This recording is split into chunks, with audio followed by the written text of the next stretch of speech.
Welcome back.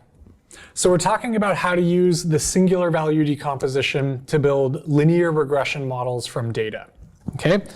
So if we have data for a number of input variables and we want to build a model for some outcome prediction, some prediction of some other variable we care about, then we can essentially build a linear regression model, AX equals to B, where we're essentially trying to solve for the slope of the relationship X from measurement data. So this is an example I like walking through. This is the Boston housing market data. This is a built-in data set in MATLAB, and this has essentially been converted into a data file that you can read into Python, okay? So you load housing.data. Again, all of the code and data are in zip files in this databookuw.com website.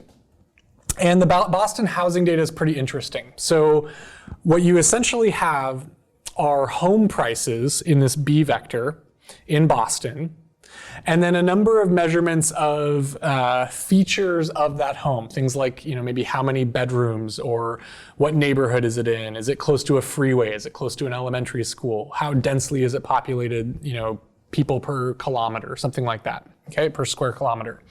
And so there's a number of input factors. I think there's 13 of them.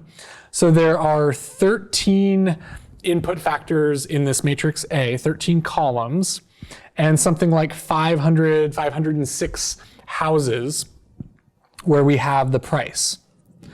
And so what we're trying to build is a little model for X. We want to solve for X to best predict the housing price based on those 13 factors: neighborhood, density, number of bedrooms, things like that, okay?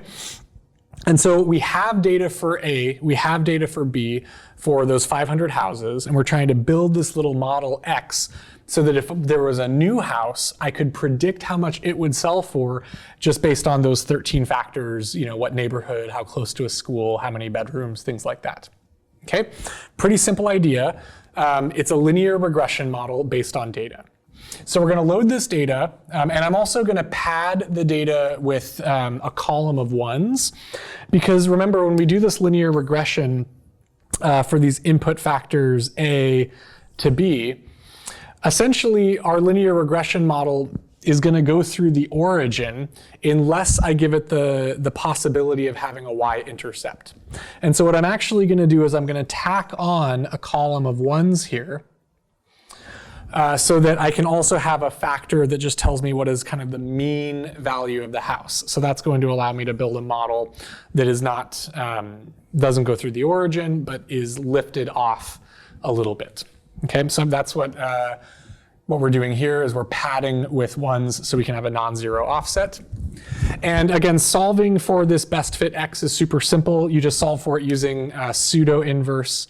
So the best fit X is given by A dagger times B, where A dagger is the pseudo inverse, which is V sigma inverse U transpose times B.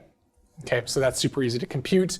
And that's being computed right here. We compute the SVD of A, and then we build this X tilde, this best fit X here. And so what I'm going to do is I'm going to plot the original house price for the 506 houses and the predicted house price in different colors.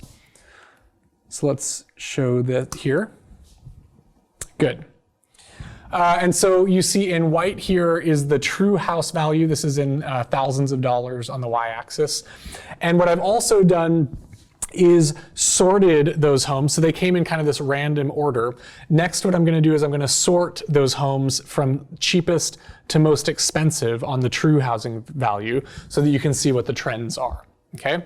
Now, of course, you can tell that this is from a long time ago because you can't buy a house in Boston for $40,000 anymore. But this housing data, you see that the blue curve, which is our regression model, our little 13-factor model, actually does a really good job of capturing the general trends in the true housing data. And although there is some statistical fluctuation, you can see there is house-to-house variability here. You get the general trend from low cost to high cost houses based on these 13 factors. Now, I guess we should probably plot the significance of the different attributes. So let's do that here.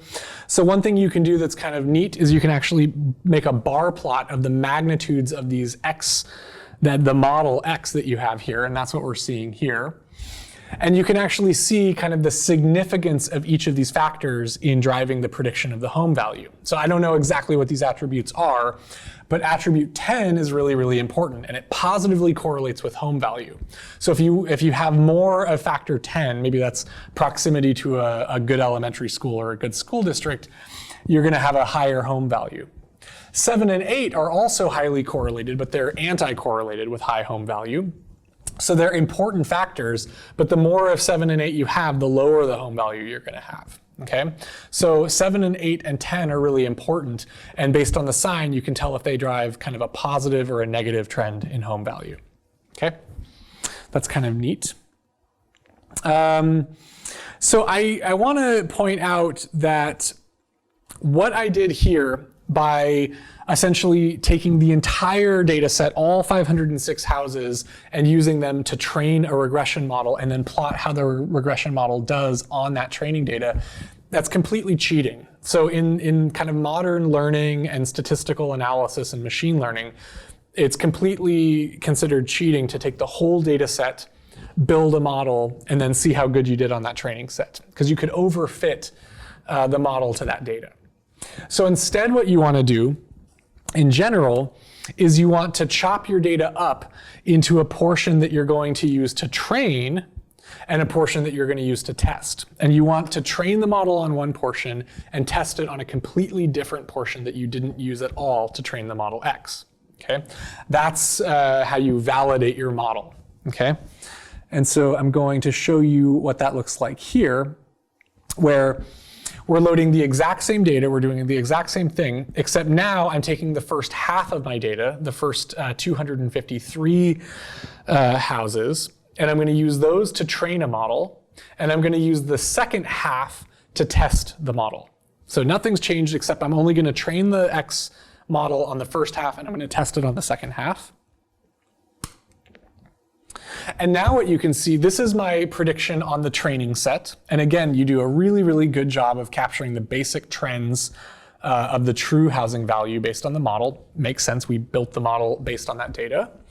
But on the testing data, you see that there's actually, there's some region where you get the trends pretty accurately, but over here, you're not doing a very good job of fitting the housing data. The model is actually pretty poor over here. Okay, so this just goes to show that the model I developed here might not actually work that well in generalizing to other houses. Now, when I see a data set like this, there's a few things I think of immediately. The first one is probably when this housing data was collected, it was collected neighborhood by neighborhood, and it wasn't shuffled. The order of these houses wasn't shuffled or mixed up. So it looks to me like this is maybe a neighborhood, maybe this is a neighborhood, and so on and so forth. And that's why we're doing so poorly on this second half of the test data, because that's another neighborhood we've never seen before. And so we don't know kind of how those factors drive home values in that neighborhood we haven't seen before, okay? And so a thing you can normally do here that helps a lot is you can essentially randomly shuffle the order of these rows so that I kind of get a random sample of all of these neighborhoods, and I use half of those for my training data and half of those for my testing data. So instead of just naively using the first half and the second half, I'm kind of randomly going to pull half for training and randomly pull half for testing. And we're going to see how that does. So again, in Python, this is pretty easy. Again, nothing has changed in the code except here I have created this random permutation vector p, which basically just randomly gets different indices from 1 to 506.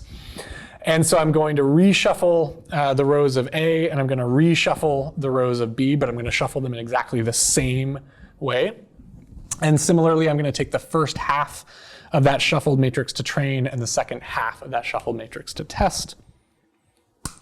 And when I run this, this is actually what I want to see. Okay, so this is my training data, and I actually have a pretty good fit still of the individual fluctuations of the training data.